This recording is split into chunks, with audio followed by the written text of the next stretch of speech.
Bonjour à tous, chers auditeurs, chères auditrices. Je suis ravie de vous retrouver dans ce nouvel épisode de mon podcast qui s'appelle Les Wonder Woman du quotidien.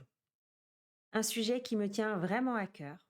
Mais avant de commencer, je voulais vraiment, mais vraiment du fond du cœur vous remercier pour l'accueil de ce nouveau format. J'ai reçu des messages sincèrement, mais ça m'a vraiment touchée.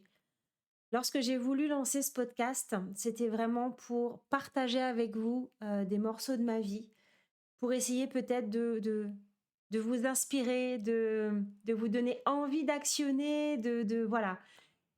Et sincèrement, c'est un vrai bonheur. Tous les messages que je reçois, je vois que vous êtes réceptifs, je vois que ça vous parle, je vois que ça vous fait changer. Et vraiment, merci. Merci parce que, encore une fois, sans vous, cet épisode et ce podcast n'existeraient pas. Et du coup, je n'aurais plus du tout aucun intérêt à vous partager ce que j'ai vécu.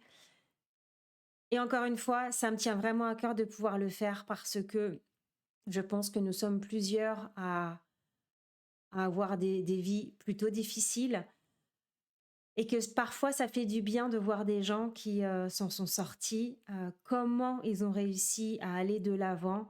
euh, Avec de l'aide, sans aide, comment ils ont fait. Parfois, on a la tête dans le brouillard et juste, voilà, une petite astuce, un petit conseil, ça peut parfois débloquer des situations. Donc voilà, petit point sur mon podcast terminé. On va rentrer dans le vif du sujet de cet épisode.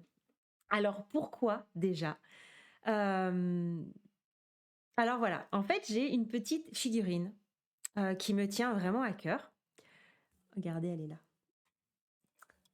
Hey, hey, voilà, ma petite Wonder Woman.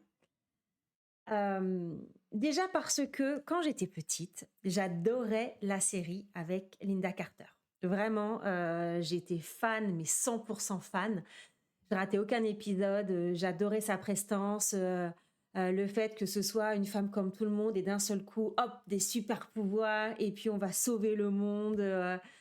Et puis toujours avec élégance, avec grâce. Bon, voilà, c'est vraiment quelque chose qui m'a parlé très très jeune.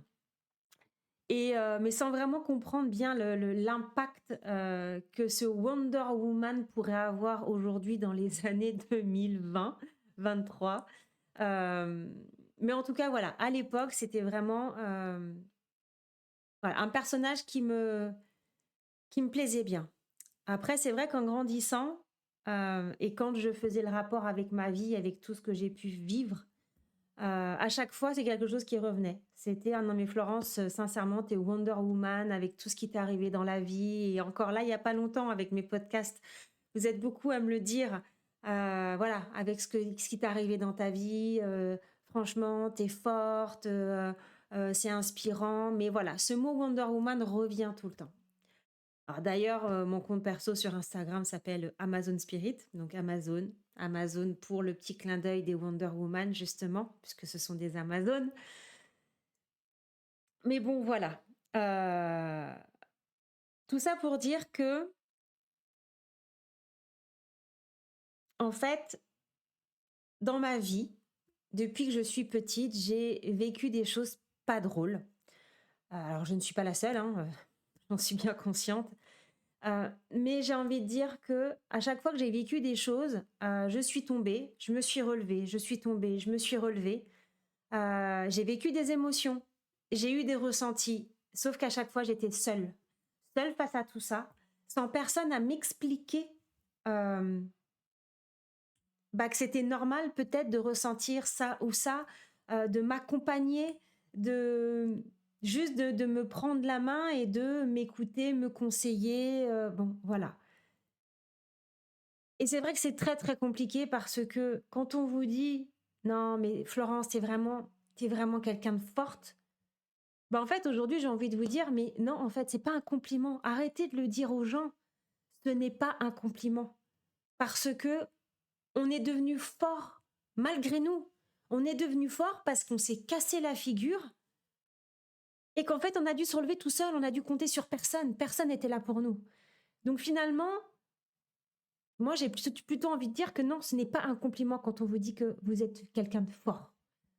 Alors, je suis désolée, peut-être que cet épisode, il va être un peu, un peu avec beaucoup d'émotions, justement, parce que c'est un sujet qui me prend beaucoup, qui parfois m'énerve beaucoup. Donc, je vais essayer de garder mon calme, mais il se peut que parfois la voix déraille un peu et que je crie un peu, mais bon, ça, c'est moi. Je suis comme ça. Euh, donc, je vais commencer par vous expliquer déjà l'impact que ça a de vivre sans parents. Parce que pour les gens donc, qui ont déjà suivi mon histoire, mes parents m'ont abandonnée quand j'étais petite. C'est ma grand-mère paternelle qui m'a élevée.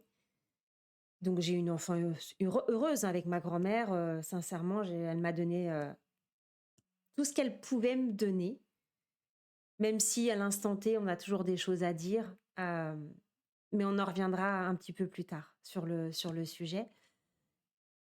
Mais en fait, de vivre sans parents, ça a vraiment un gros impact, un énorme impact.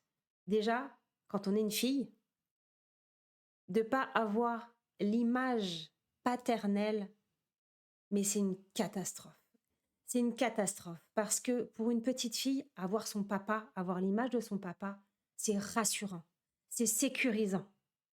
C'est c'est lui qui va représenter l'image de l'homme dans les yeux d'une fille. Donc quand on grandit sans cette image-là, mais en fait, on ne sait pas ce qu'est la entre guillemets la normalité. Alors j'aime pas trop ce mot-là parce que qui juge de ce qui est normal ou pas normal, mais l'image du père est censée être bienveillant, sécurisant, protecteur. Et que quand on n'a pas ces repères-là, quand on grandit à l'adolescence et qu'on commence à avoir des petits copains, bah sans ces repères, en fait, on ne sait pas si c'est bien ou pas bien, comment les hommes se conduisent avec nous. Mais il n'y a pas que l'image du père, il y a aussi l'image de la mère. Parce que l'image de la mère, c'est censé être notre reflet, nous en grandissant. Et encore une fois, de ne pas avoir l'image de cette mère, c'est encore des repères qui sont difficiles. Exemple, quand je suis devenue maman, en fait, alors déjà, non, il n'y a pas du tout, il n'y a pas de guide pour vous dire comment être mère. Mais généralement, on se référencie à ce qu'on a vécu nous quand on était petit avec nos parents, avec ce que notre mère faisait, avec ce que notre père faisait. Et du coup, on essaye de refaire à peu près pareil, d'améliorer, mais il y a déjà des bases. Moi, j'ai rien eu de tout ça. Et d'ailleurs, j'ai une amie qui m'a dit, non mais Florence, en fait, tu te rends même pas compte que tu es au-dessus de tout le monde. À la base, tu n'as pas eu de parents, en fait. Comment tu as fait pour t'en sortir quand déjà, à la base, tu n'as pas de parents? Alors oui, c'est vrai. C'est vrai qu'aujourd'hui, après toutes ces années, 47 ans, et ben c'est vrai que c'est difficile. Effectivement, c'est difficile de grandir sans repère, sans aucun repère de parents. Et c'est ça, en fait, qui va commencer à façonner l'enfant. L'enfant se façonne et se construit par rapport à ce que les parents vont lui donner. De l'amour, de l'affection, apprendre à gérer ses émotions, de l'empathie, de la compréhension, de l'accompagnement. Voilà, tout ça. Donc moi, c'est ma grand-mère paternelle, pardon, qui m'a élevée. Et il faut savoir que c'est une grand-mère. Donc déjà, il y a 2 générations déjà qui nous séparent. Et du coup, les repères ne sont pas du tout les mêmes. Une grand-mère qui élève une petite fille, même si elle a eu 5 enfants, bah moi, j'étais vraiment la dernière toute petite. Elle m'a eu, j'avais 18 mois. Les repères ne sont plus les mêmes. Les générations changent, la société change, tout change. Donc du coup, elle a essayé de m'élever comme elle a pu, encore une fois, avec ce qu'elle avait. Mais bon, elle aussi, elle a eu ses blessures. Elle aussi, elle a eu une vie pas facile. Elle aussi, elle a eu sa valise, comme on dit. Elle aussi, elle traîne ses godasses. Et que on en a déjà discuté dans mes précédents épisodes, ce qui se passe chez nos ancêtres nous, nous reviennent, continuent. Alors, ils nous le transmettent sans le vouloir, inconsciemment. Euh, Par exemple, ma grand-mère, petite, elle me faisait très rarement de câlins, ou en tout cas, de ce que je m'en souviens, euh, me dire je t'aime, bah je m'en souviens quasiment pas. Mais parce qu'en fait, elle était très pudique sur le sujet. Elle était mais très très pudique parce que elle-même en fait n'a pas vécu cet amour-là d'une mère. Elle-même n'a pas eu de câlin. Elle-même n'a pas eu des je t'aime. Donc, elle a développé une bulle finalement qui, ses émotions, il fallait pas les montrer. Mais à côté de ça, elle me donnait, mais je vais pas dire tout ce que je voulais, mais presque. J'étais une enfant pourri gâtée. Aujourd'hui, je m'en rends compte, sincèrement.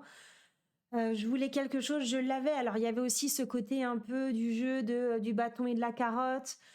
Quand je faisais de la gymnastique, c'était ah bah écoute, tu veux ça, ben arrive première à ta compétition et puis tu l'auras. Bon bah voilà, j'arrivais première et je l'avais.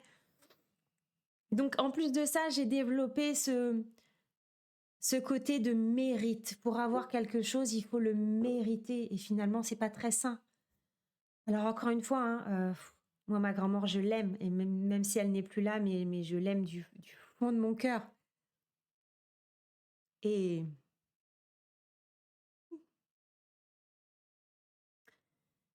mais elle a fait vraiment avec ce qu'elle avait. On n'a pas de mode d'emploi. Et encore une fois, il faut remettre les choses dans leur contexte, à leur époque. Et c'est jamais simple pour personne. Mais elle a fait du bon boulot. Elle a fait du bon boulot parce qu'aujourd'hui, j'ai des valeurs qui sont hyper importantes pour moi. Et c'est elle qui m'a appris tout ça. C'est elle qui a fait qui je suis aujourd'hui. Hmm, pardon. Mais c'est vrai que quand on grandit, bah en fait, on grandit avec des schémas préconçus. C'est un peu le sois belle et tais-toi. Ne parle pas, ne pense pas, obéis, t'as pas le droit à la parole. Et, euh, et tous ces schémas de non, mais de toute façon, il faut vite travailler, il faut avoir un emploi, il faut se marier, il faut avoir une maison, le chien, la voiture. Bon, vous voyez le gros schéma qu'on vous donne, surtout pour les filles, bien évidemment, parce que c'est pas drôle sinon. Mais du coup, vraiment, ce stéréotype des filles où pour réussir, voilà, pour réussir, c'est être marié, avoir des enfants, avoir une maison, et puis avoir cette apparence bah, que tout va bien. Et en fait, non, c'est pas ça la vie. C'est pas ça la vie. Mais, mais un exemple, quand j'ai terminé mes études, donc je cherchais du travail dans le privé, et il faut savoir que moi, dans ma famille, tout le monde était dans le public, tout le monde. Ma grand-mère a travaillé à l'hôpital, ma tante a travaillé à l'hôpital, mon oncle a travaillé à l'hôpital, la femme de mon oncle a travaillé dans une administration publique. En fait, tout le monde était à l'hôpital. Et en fait, quand j'ai fini mes études, bah, ma grand-mère, elle a voulu me faire rentrer à l'hôpital. Et je lui ai dit non, en fait, c'est pas ce que je veux faire. Non, c'est pas mon chemin de vie. Non, moi, j'ai envie de faire les choses par moi-même. J'ai fait des études, c'est pas pour rentrer à l'hôpital. Euh, et puis, pas longtemps plus tard, quelques années plus tard, encore un autre discours d'une personne de ma famille qui me dit non, mais passe les concours administratifs, comme ça, au moins, t'auras un emploi, ça sera sûr, t'auras la sécurité. Bah non, en fait, toujours pas. Toujours pas, c'est pas du tout ce que j'ai envie de faire, en fait. Qui a dit que pour être heureux, il fallait avoir la sécurité de l'emploi, qu'il fallait être fonctionnaire, qui... Non, en fait, c'est... Encore une fois, c'est des schémas. C'est des schémas qu'on vous met dans la tête. Et ces schémas-là vous empêchent d'être heureuse, tout simplement. Et que si à un moment donné, on n'arrive pas à se sortir de ce schéma et de réfléchir par soi-même, ben en fait, on tombe dans une spirale infernale où on finit par... bah, j'ai envie de dire, on finit par s'oublier, en fait. Et il y a eu un épisode dans ma vie où, au décès de mon papa, j'ai eu le besoin de retrouver ma mère. Donc j'ai fait une enquête dans l'intérêt familial. Alors à l'époque ça existait, je crois qu'aujourd'hui ça n'existe plus. Et du coup j'ai rempli tout un dossier. Ce sont les gendarmes en fait qui ont fait toutes les recherches pour moi. Et un matin, ils m'appellent et ils me disent: on a retrouvé votre mère. Tenez son numéro de téléphone. Merci, au revoir. Le choc.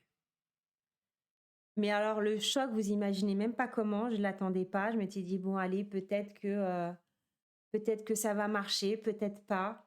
Et là, ça a marché, ils l'ont retrouvé. Pouf. Donc là, imaginez mon stress, je l'appelle pas, je l'appelle pas, mais qu'est-ce qu'elle va dire Bon, allez, je me lance, on y va, je compose le numéro de téléphone, hop. Et là, il y a une voix de femme qui décroche. Et là, bonjour, je crois que vous êtes ma mère. Bonjour, je suis Florence. Et là, ah, mais Florence, je suis trop contente depuis toutes ces années, blablabla. Bon, alors là, s'en va des discussions par téléphone. À l'époque, elle habitait à Marseille. Et du coup, elle m'apprend que j'ai 3 demi-sœurs et que j'en ai une quatrième qui est en cours puisqu'elle était dans son ventre. Le choc. Le choc parce que vous imaginez quand même que je voulais retrouver une maman et en fait j'ai trouvé une famille en fait. Et ça a été mais extraordinaire parce que j'ai grandi en pensant être fille unique. J'ai grandi sans mes sœurs et, euh, et franchement c'est dur. C'est dur parce qu'on a l'impression en fait qu'on est coupé.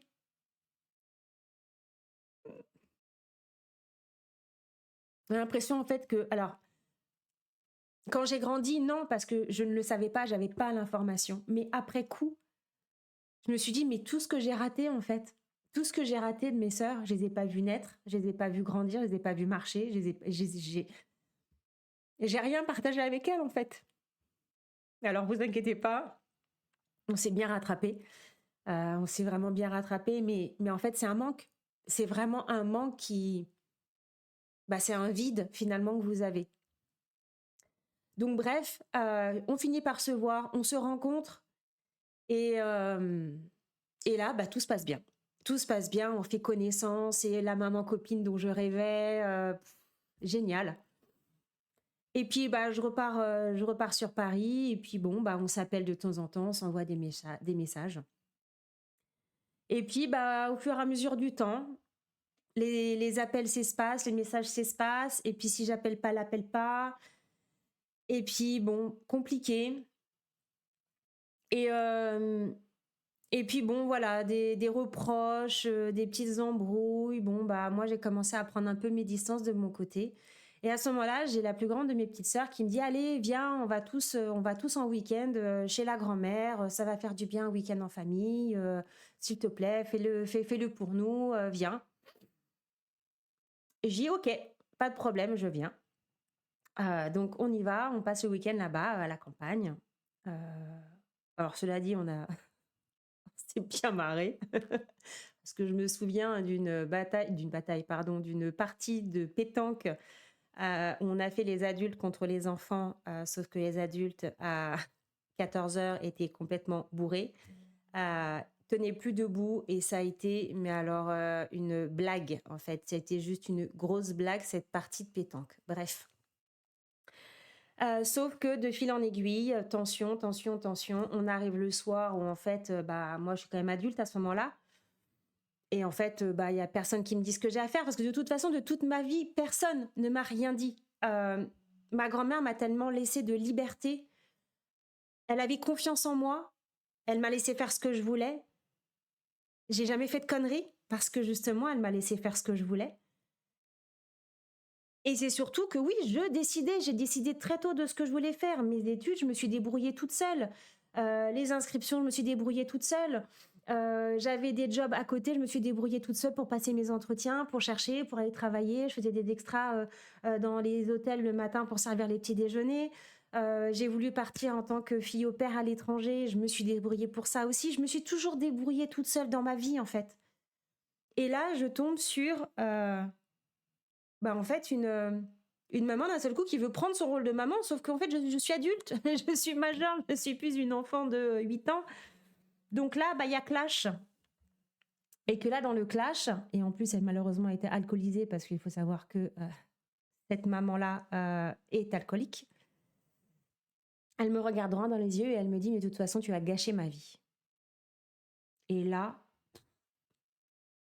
je lui dis, mais en fait, j'ai rien demandé à personne. J'ai pas demandé à naître, en fait. Si tu voulais pas de moi, il fallait juste avorter. Non, donc si tu m'as eu jusqu'au bout, si tu m'as donné vie, c'est que cet enfant, tu le voulais, en fait. Donc arrête de rejeter la faute sur les autres. Donc ce week-end se termine comme ça, je rentre chez moi et là, pouf, je m'écroule. Et je me dis, mais comment c'est possible, en fait? Comment c'est possible de faire des enfants et ensuite d'agir comme ça? Donc à la suite de ça, j'ai décidé de faire une psychothérapie qui a duré 2 ans parce qu'il fallait que je fasse le deuil de ma mère qui m'a abandonnée 2 fois. Donc déjà une, c'était déjà coton, mais là 2. Et effectivement, en fait, j'avais un vrai traumatisme. J'avais vraiment cette blessure de l'abandon à 2 reprises qui a fait que ça m'a complètement chamboulée, ça m'a complètement ébranlée. Mais à tel point, c'est que pas de confiance en moi, plus d'estime de moi, besoin d'être tout le temps parfaite dans tout ce que je faisais. Parfaite pour attirer l'attention, pour qu'on dise ah Florence, ah elle est bien, pour qu'on m'aime aussi simplement. Mais en fait c'est un mauvais rapport à l'amour, mais c'est comme ça que je l'avais moi à ce moment-là. C'était ma mère ne m'aime pas, donc je vais agir comme ça pour qu'on m'aime.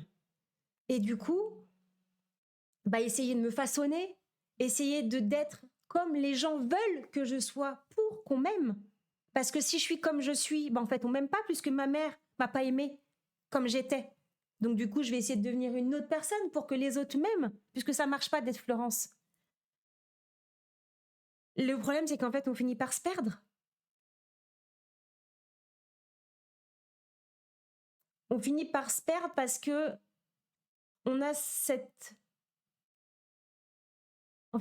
sensation de devoir tout faire pour tout le monde et que si on ne le fait pas, en fait, on va plus nous aimer. Et que c'est comme si on avait de la valeur pour les gens seulement dans ce moment-là. Seulement si on aide les gens, seulement si on fait tout pour les gens, seulement si on est parfaite.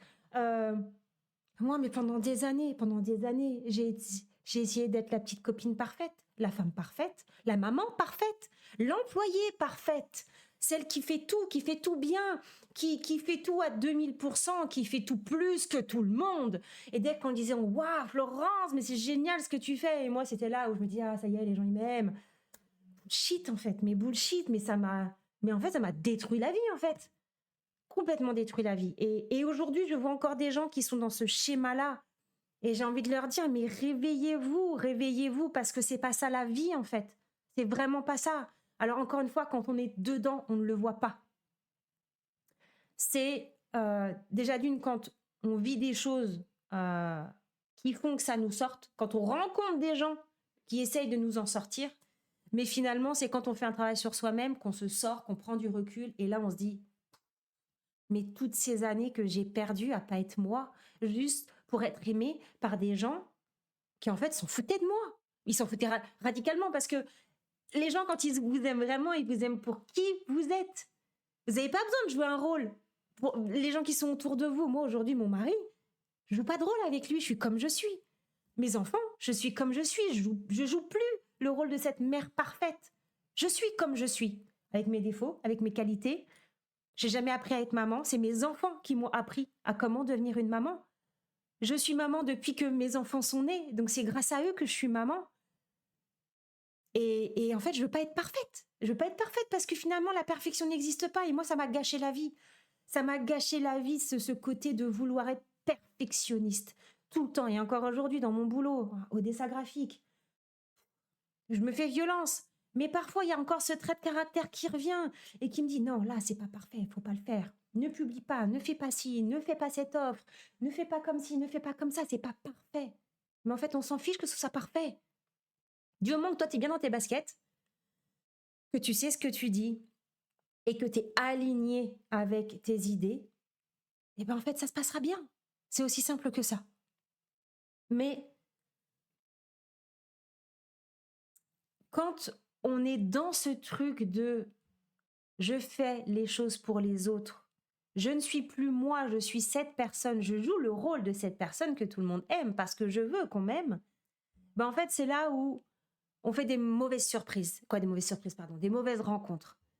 Parce que finalement, vous mettez bout à bout pas d'image de père, pas d'image de mère, vouloir être aimé absolument, le rejet, l'abandon. Ben en fait, quand vous rencontrez des hommes, eh ben, il suffit qu'ils vous disent oh, je t'aime, t'es magnifique. Allez, viens, on fait un bout de chemin ensemble. Ah, bah pour vous, c'est quoi? C'est un prince charmant et vous aime. Vous abandonnera jamais. Voilà, il sera tout le temps là pour vous. Et puis, bah, vous foncez la tête baissée parce que vous n'avez pas ces repères, en fait.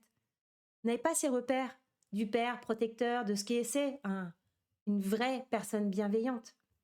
Et là, bah, vous tombez dans les bras d'une personne qui va vous manipuler, qui va vous mentir et qui va profiter de vous parce que malheureusement, c'est ce qui s'est passé.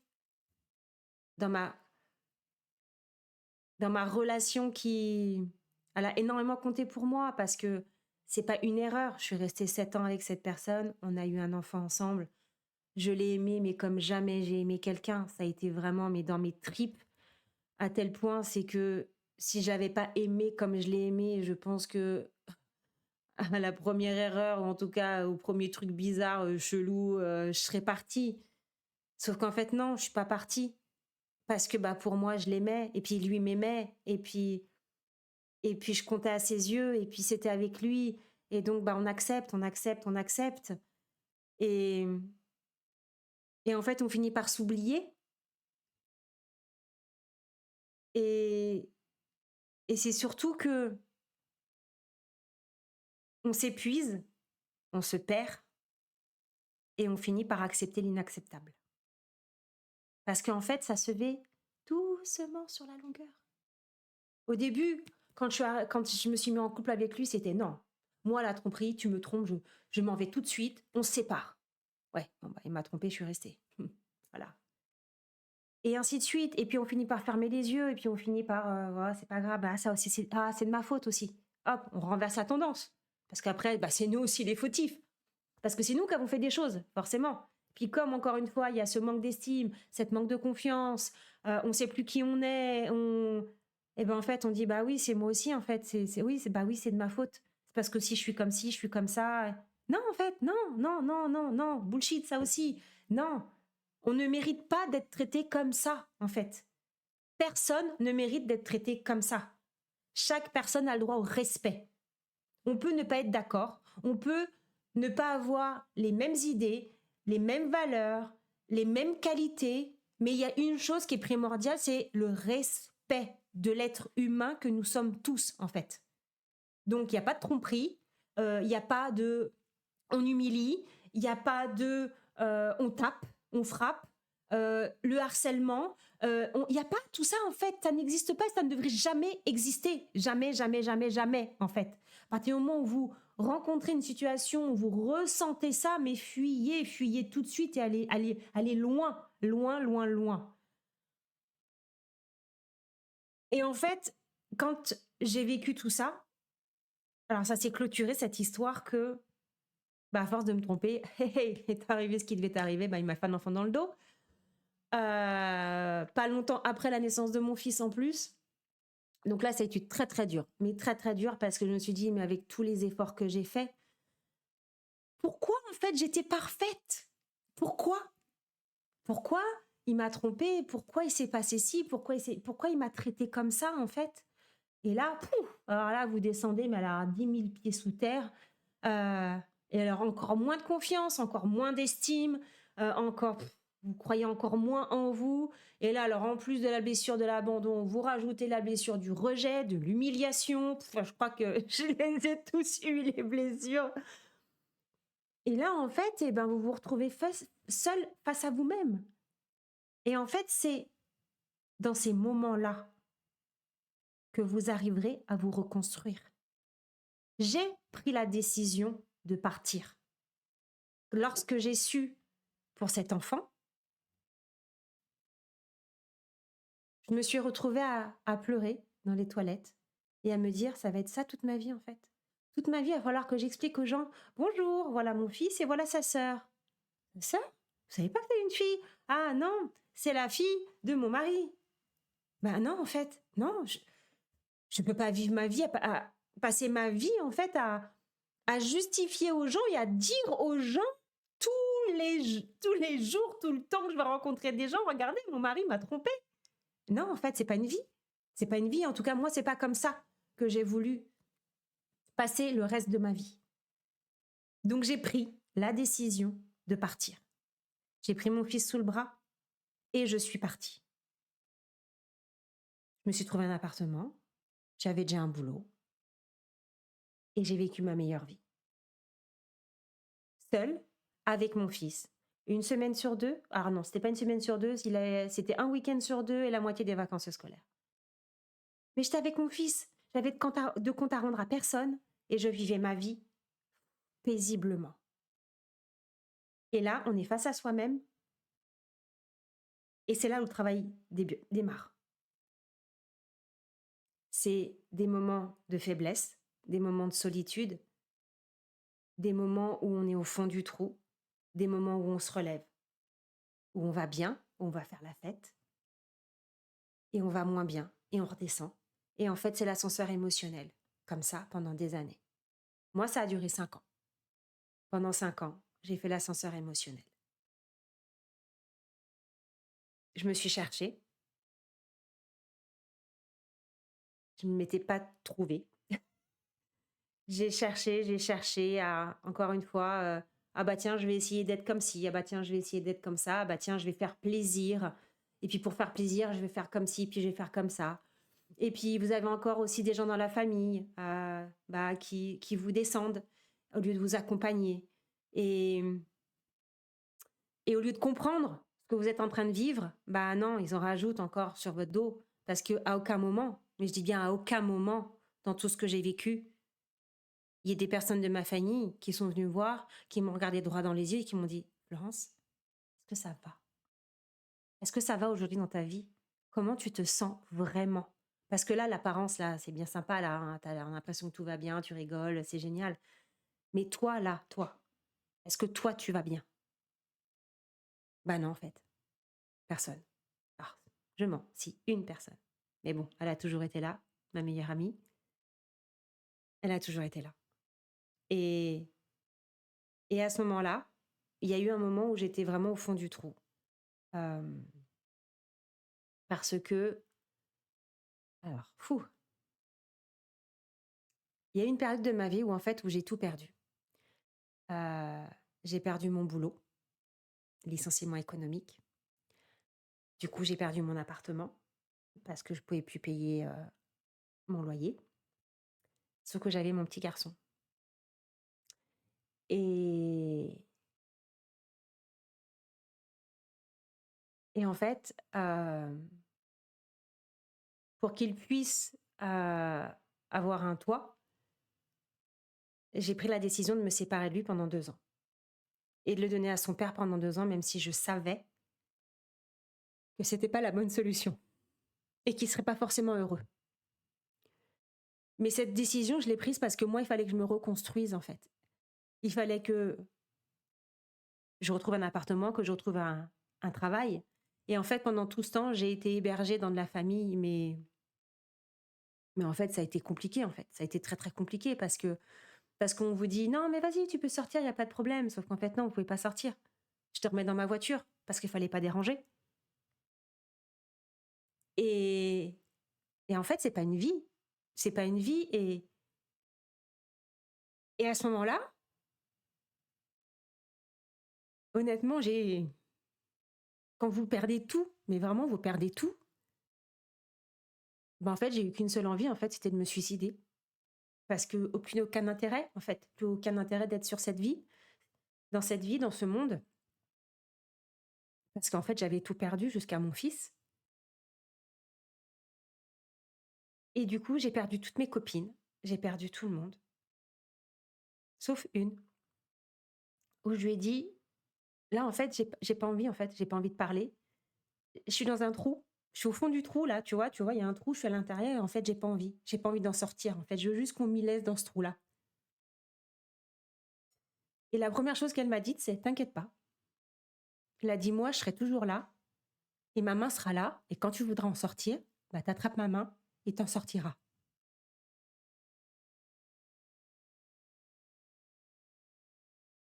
Et heureusement qu'elle a été là, en fait.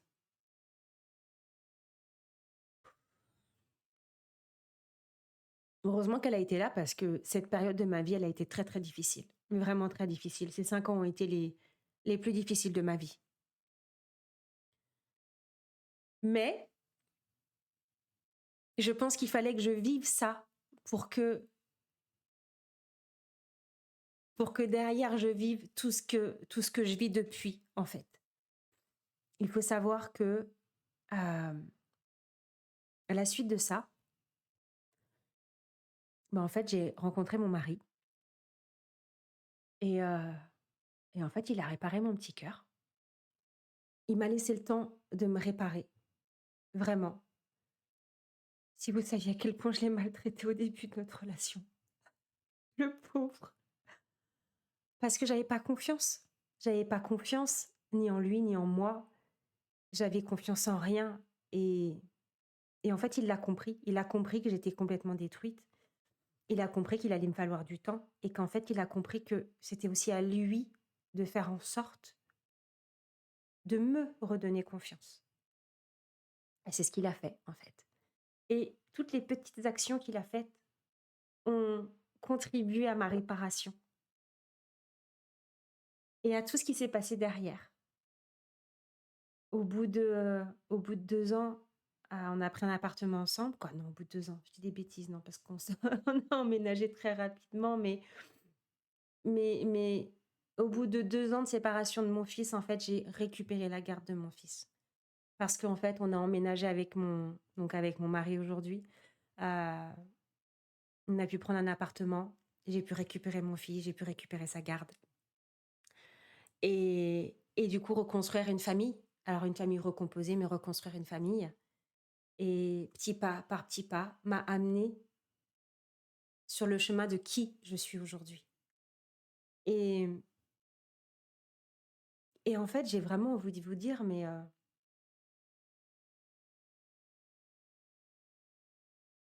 arrêtez de croire tout ce qu'on vous a dit depuis que vous êtes petit.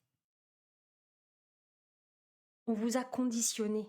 On a conditionné votre cerveau avec toutes ces petites phrases qui peuvent être mignonnes, mais qui ne le sont pas. Ça conditionne votre comportement, ça conditionne votre personnalité et qui vous êtes aujourd'hui. Et c'est pas normal, on doit être qui on est.